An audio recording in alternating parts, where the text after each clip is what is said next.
Emily, thank you. In Total Money, are you in the market for a new car? With sticker prices on the rise, many buyers are looking for ways to make smarter financial decisions. So Jen Burke from the Maine Credit Union League is here today to share some insight on the 20% rule. Yes. I never heard of that before. So It's a car buying strategy. It's a car buying strategy. Okay. It's actually based on a theory of 20-4-10. Okay. So you put 20% down with the goal of getting a 4-year loan, and that loan should not be more than 10% of your income.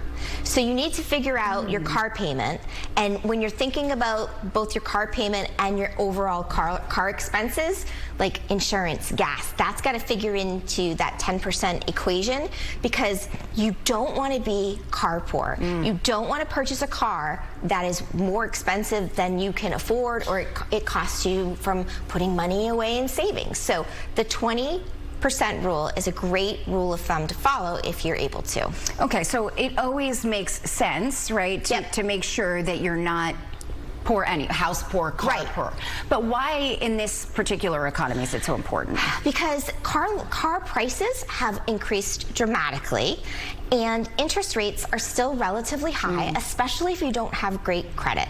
And so you want to be able to be thinking about savings, other expenses, purchasing a home if you're in the market for a home. Even apartments are so expensive.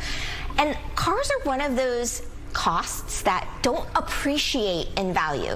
So you could end up paying off a very expensive loan over, let's say, a 6 or 7 year period, and the car isn't worth what you invested into it. So unlike a house, you're not going to get that money back once it's paid off, typically. So it's smart to make, if you can, put 20% down and do a 4-year loan, because 4-year loans typically have the best interest rates. That just makes the most financial sense. But with that said, I know not everybody's in a position to put 20% down. Right, that was my next question. So what do you do? So, wonder if your car breaks down and you have to get a brand new car, you might not have 20% in your checking account to go put down on a car.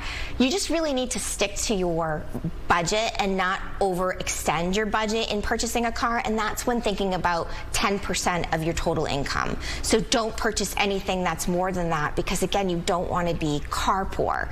And if the more money you can put down, great. If you're not able to put 20% down, don't be discouraged, but it really means you have to stick to a budget and make sure you're not overextending yourself into a purchase that you're stuck with over a long term that you can't afford and is going to depreciate in value. Yeah, absolutely. All right, Jen, really good advice there. I'd never heard of that 24-10. Cool, very cool. And now here's a look at what else is coming up today on Channel 8.